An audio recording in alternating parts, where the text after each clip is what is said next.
What's going on, fellow gamblers? Welcome back to Straight Betting. Today is Thursday, early Thursday morning. Got a quick TNF preview. Got an official bet. Got some decent nuggets I found for this game. Some stuff that I like. Some strong leans that I will go over. And of course, guys, after that, I will be, since I didn't do a Monday video, like I said, I didn't have any bets for Monday. So I was like, why am I going to make a video if I don't have any bets? Yeah, I'll do a recap of the last of week 5 at the end of this video. So if you do want to stay for that, I'll go over every single play I made and my thoughts on them. All right, with that being said, guys, let's get into the official play and the game breakdown. First of all, guys, make sure to like and sub if you do enjoy this type of content. Drop comments down below on, what you like for tonight. If you have any questions about any plays I didn't go over, make sure to drop that down below in the comments comment section. I'll make sure to get back to it. And yeah, let's just get right into it. All right, so my official play is going to be going over to receiving yards, actually the longest reception market. Looks like this moved a little bit. But I did play Wan'Dale Robinson, his longest reception under 17.5 yards, minus 114. Looks like it's still there at like MGM, probably 365 too. Everyone else is kind of, and I guess underdog if you if you have that or use that. But yeah, this is fine at 16.5. I would probably just scale back to 0.75 units rather than 1 unit. But yeah, guys, Wan'Dale Robinson, I think that this is still kind of like a sell high, in my opinion. So if we go to this year, he's definitely had some games where he went over. But of course, guys, Russell Wilson was actually kind of bombing it downfield to him. There's no Russell Wilson, obviously. It's going to be Jackson Dart season. But yeah, in weeks 4 and 5, since Jackson Dart has became the starter, Robinson's ADOT is back down to 3.3 yards. 3.3 yards average depth of target, which is just crazy over the last 2 weeks for Wan'Dale. Of course, guys, it's going to be a tough matchup with Philly. I'm not going to argue that he's probably going to get a lot of volume. He probably is. But he's going to draw Cooper DeJean in the slot pretty much all the time. Philly, they allow the 5th lowest explosive pass play percentage, so good at limiting explosives. If we go to last year, head-to-head against this Fangio defense, very similar defense. Wan'Dale Robinson, guys, he had longest receptions of 6 yards and 9 yards. But look at this. So if you hover over this, he had 9 targets and a longest reception of 6 yards. He had 11 targets and a longest reception of 9 yards. So if you guys are scared of too much volume, I personally am not. But I do actually agree. Wan'Dale receptions, it's not a bad look. Just being honest, because yeah, we did have some pretty big reception games against the Eagles. I just think that there's zero gravity around him. It's going to be tough. He's if we go to all time, not head to head, but if we go to games without, where's Russell Wilson? Games without Russell Wilson all time. I mean, he's just consistently been going under this, right? 22 out of 32, he stayed under in. So yeah, and this is the same 16.5. Like I said, I got a 17.5, but this is the same hit rate and everything, and I'm totally fine with this 16.5 as long as you scale down to 0.75 units. So yeah, Wan'Dale Robinson, I think this checks pretty much all the boxes. Yes, volume might be good. Honestly, like I said, I do probably lean over on the receptions. I just don't think anything's going to be really too explosive. All right, guys. So for overall game breakdown, let's go to the rushing side of things. So first of all, guys, I just want to say I have very, very, very strong leans here. So, we'll talk about the Philly side of things. So Barkley was a little bit interesting to me because he was a DNP. Well, they didn't actually practice, but he was listed as a DNP on Monday, which is a little bit scary and stuff. But he's off the injury report now. He has a full practice on Wednesday. Saquon's good to go, guys, and I think that Saquon is extremely due personally, guys. He's been kind of rough this year. It's a really good spot. I think that coming off of a 6-carry game, they're going to be intentional with getting him the rock. They're playing against the Giants, who are dead last in run defense DVOA. This is probably it probably is the worst run defense in the league. It's also obviously back in MetLife. I don't know how much narrative you want to get, but back in MetLife, where Saquon obviously was a Giant for a good chunk of his career. So yeah, I think that like the writing's on the wall for Saquon to have a big game. I think he's going to rip a long one, probably score a touchdown, stuff like that. I don't know how I want to play this. I'm looking at like the longest rush market, and it's really weird because I like this. I'm probably going to end up on this 17.5, guys. So, I mean, just full transparency, like I haven't actually like made this an official play yet, but I'd be shocked if I don't end up playing this 17.5 Saquon longest rush number because Giants give up a ton of explosives. Obviously, they are just a terrible run defense, and yeah, this is another little thing too. But Saquon is yet to play a game on turf this year. Obviously, they've had 3 home games, and then they played at KC, which is grass, at Tampa, which is also grass. And this is just like a little thing, but like you do run faster on turf. It is easier to get explosive plays on turf. So, yeah, I think that every box is checked. I think that this is just like a do situation, right? Saquon's due. So I really do like all of his stuff. Like I said, I think the way I like it the most is probably the 17.5 longest rush. I mean, if you look at like last year, he was just like crushing this line, crushing this line. So yeah, I think they get right here. Another person. So I guess we'll stay on the running side of things. So Eagles are not their run defense has actually really not been good. I think in DVOA they are 12th, so that's fine. But success rate for sure has not been good for the Eagles defense. Let's see, they are second worst in success rate. So they're kind of getting like they're not giving up like the big plays on the ground, but they're giving up like successful runs and stuff. So given how bad the Giants receiving core is here, I do think that Giants come out and really try to run the ball. It's going to be kind of weird. I know like Tracy came out in week 3 against the Chiefs and was kind of like he had like 7 carries on 11 snaps. He was kind of like the RB1 over Scatabo, which is kind of weird. I don't think that's going to be the case, but there's just kind of a lot of question marks here with like the Giants running game. All right, let's go over to the receiving side of things. So, like I said, guys, I think that Saquon's going to have a game on the ground. Obviously, the Giants' offense is probably going to be pretty damn bad overall. Like, yeah, maybe they try to run the ball, slow things down a little bit, but at the end of the day, like, they're not going to be able to pass the ball whatsoever. Like, they just aren't. It's Bo Collins and Jalen Hyatt are your wide receiver 2s and 3s. They're probably going to run a lot of 2 tight end sets with Daniel Bellinger and Theo Johnson, and it's like Wandale's your 1. Like, this is going to be such a bad passing offense. So I do think like the spread is 7.5. I do think that the Eagles are likely to win by margin here. So you might get some passing late from the Giants and stuff. But from the Eagles, I think AJ Brown. I know this is super public and his line moved a ton. I do think that he's pretty damn due. Something fun last year is that like the Giants play a ton of single high safety because they can't stop the run. I think they're like 5th most. And they last year against the Eagles, even with how mediocre the running game has been, it's still like one of the most dangerous running games. So they're going to play a ton of single high safety and be vulnerable to explosives. So I think that like an AJ Brown longest reception makes sense. AJ Brown yards makes sense. I've seen people do like an AJ reverse correlation, like under 4.5 receptions over yards.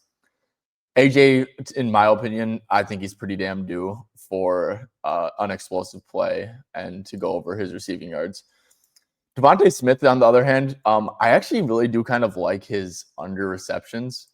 Like I said, I think that the Eagles kind of revert back to like super run heavy. Like there's no way that the Giants offense is going to push them here. So I don't really think the volume is going to be great. Like I said, I do think they'll get some explosives up in there because they're just going to be playing like single high safety and trying to stop the run and some play action shots, all that. But overall, like in clear drop back scenarios for Philly, like Hurts is in the shotgun and stuff like that, I do think that it's going to be tough for like Hurts is not going to really be great under the pass rush or under pressure with how the Giants pass rush can get home. So yeah, I do think it's going to be pretty run heavy. I do think it's more of a Brown game rather than a Smith game. So like Devontae Smith under 4.5 receptions is kind of intriguing to me. And you can go to like get some filters going like with AJ Brown, with Saquon Barkley. Let's see. And then actually with Jalen Hurts too. With Jalen Hurts. Okay, there we go. And then you can go to like all And yeah, it's like he's really not going over this line that much. It's like 14 out of 20. You can even like filter it to like in wins. Let's see if that like makes any difference. Okay, so it gets even worse in wins, right? So it's now it goes down to like 14 out of 18. So yeah, I mean, and you're getting a plus 116 here. I think Devontae Smith under 4.5 receptions is one of my strongest leans as well. Just reeks of a Brown game, reeks of a big Barkley game, reeks of a lot of running. Pass rush could make Hurts have a lower completion game. I think that's not a terrible look either. Like under 18.5 completions for Jalen Hurts. He's another one like with Brown and Barkley. I mean, not going over a whole lot, and I'm sure that in wins it gets even worse. So yeah, kind of like that too. I think that they'll get some explosive stuff through the air. They were willing to throw the ball downfield. It looks like that's something that they are clearly like trying to do more of. The Eagles are, as we saw last week. Final thoughts, guys. Let's go over to the Giants receiving. So like I said, it's just complete dust here. Complete dust. So the Eagles are actually playing the second most man coverage in the league this year.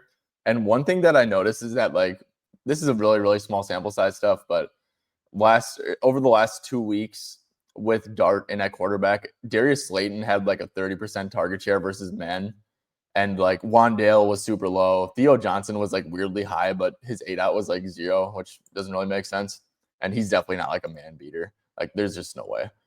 So yeah, they're gonna play straight man. Like I said, Wandale is gonna get Cooper DeJean.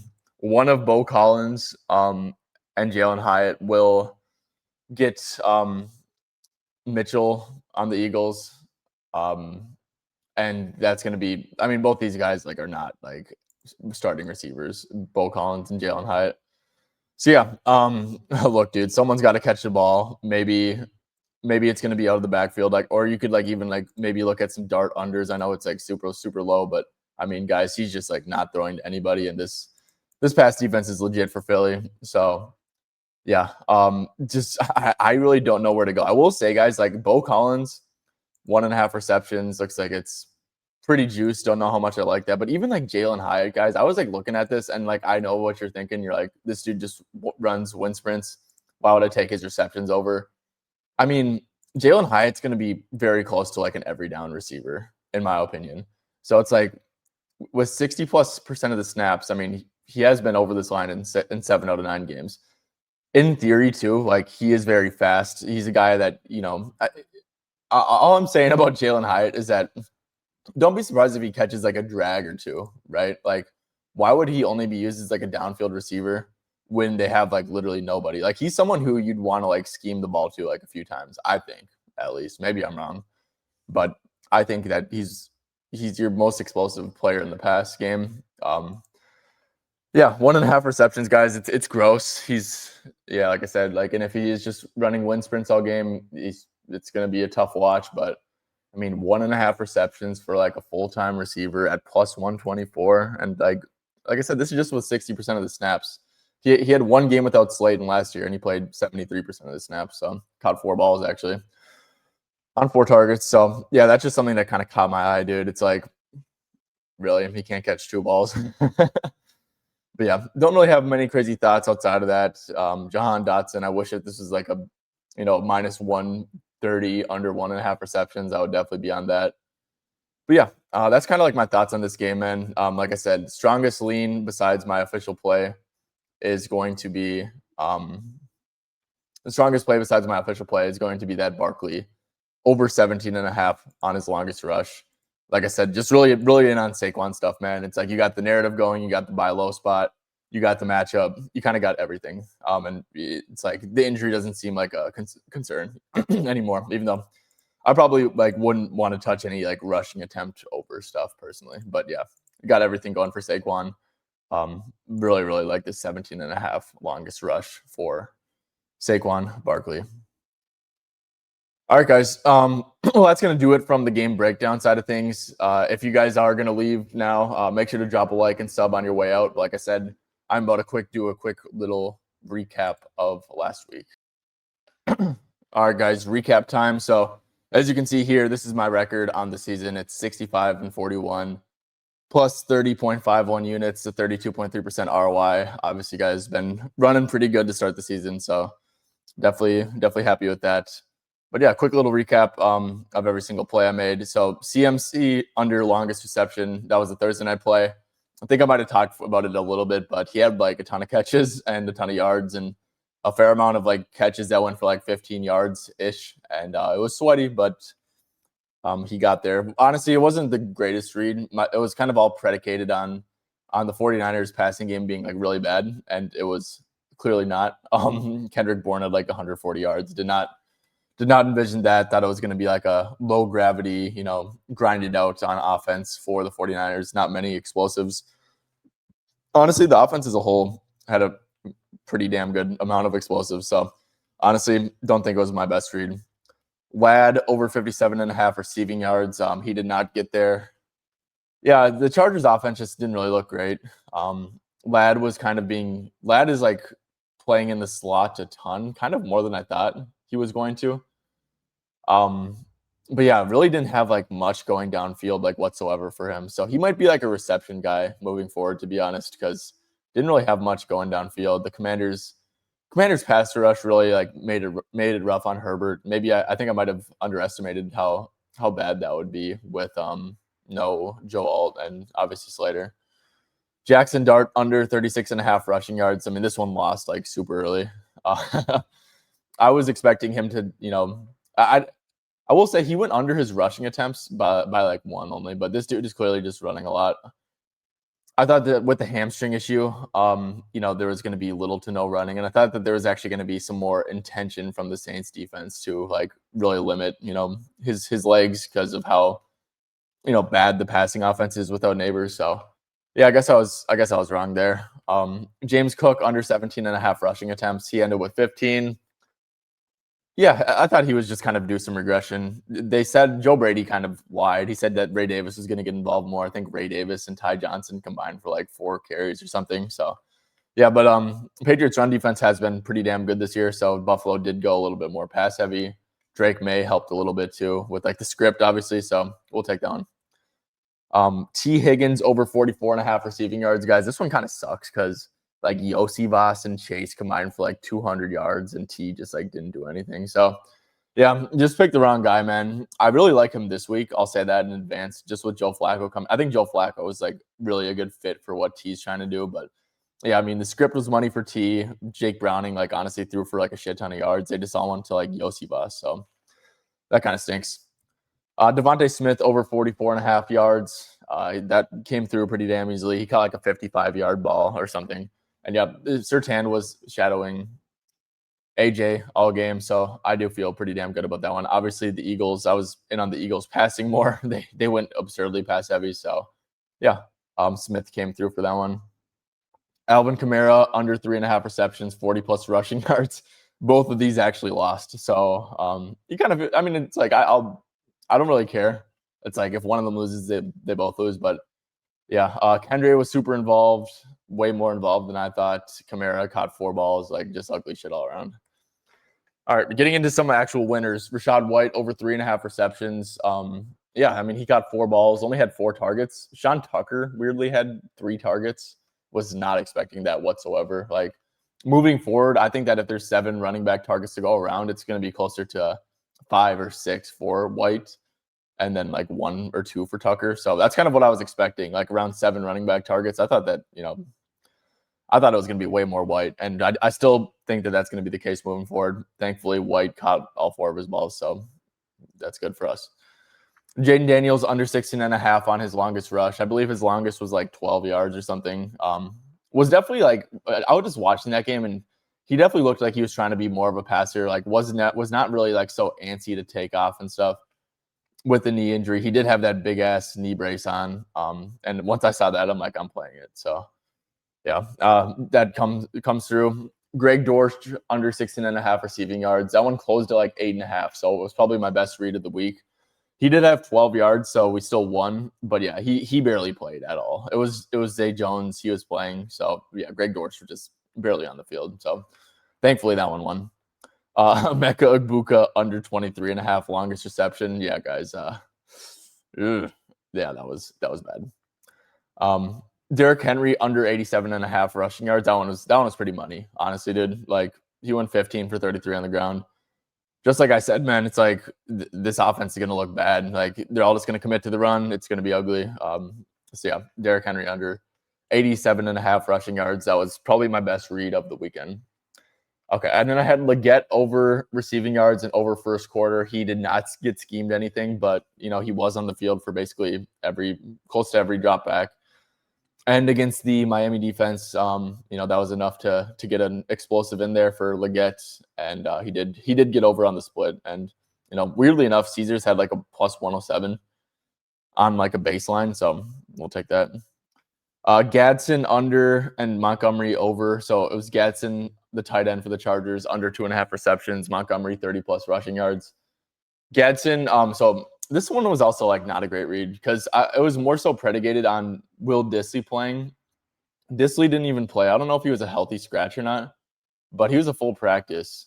And I thought that with the Chargers O-line issues that they were going to play a lot of Dissly or Tucker Fisk. And I think that Tucker Fisk did play a decent amount. But yeah, I thought that Dissly was going to play and Gadsden was like barely going to see the field. And no, Gadsden saw the field a decent amount. He just didn't get 3 receptions. So kind of fortunate there. Jaden Higgins over 7.5 on his longest reception, a weird one, but Caesars and DraftKings and a couple other books came in with like a 7.5 longest reception line. I'm like, I'll take that. D'Amico said that he was going to play more, and Jaden Higgins caught 4 balls. Only one of them actually went for more than 7.5 yards, which is kind of strange for like a super athletic, like 6'3", 6'4" receiver. But hey, as long as you got that one, that's all that mattered for me. This Ravens defense is complete dog shit too. Saquon under 20.5 first quarter rushing yards. I mean, fading Barkley was definitely sharp, right? Like when he gets 6 carries. This one was sweaty as hell though, because he went 2 for 20 in the first quarter. Yeah, it was pretty scary. So yeah, I thought that the Eagles were going to come out pass heavy, and they did. But yeah, it was still extremely sweaty. Like I said, he went 2 for 20 on the ground, but I do feel pretty damn good about the read overall on that one. Gunnar Helm over 12.5 receiving yards. Gunnar Helm, I think, had like 30 yards. There's just coach speak about him playing more, and he definitely did. And he had like 5 targets or something. So 5 targets for a 12.5 receiving yard line. Feel pretty good about that one. Stevenson over 7.5 first quarter rushing yards. Guys, we all saw what happened in the first quarter with Stevenson. He fumbled on his second touch of the quarter. And then like Antonio Gibson had like 5 carries in the first quarter for like 18 yards or something like that. And I was just watching that like really damn. But yeah, I mean, I played the Stevenson line because of like he was a starter, right? And he was going to play, a lot in the first quarter, get fed on in the first quarter, I believe, until he fumbled. So yeah, that kind of sucks. And then Nick Chubb over 6.5 first quarter rushing yards. This guy is still a starter, so his first quarter lines will be very valuable moving forward. And I assumed that was going to be the case. Like, yeah, Woody Marks, he might catch a hot hand, but Nick Chubb's going to be getting that first drive. He's going to be out there on the field to get some carries on that first drive. So I thought there was some value, and I think that Chubb had like 3 carries in the first quarter. So, more than enough for a 6.5 first quarter rushing yard line. Anyways, guys, you add all that up, it's plus 5.47 units on the week. So yeah, pretty good week. And yeah, hopefully we can do it again.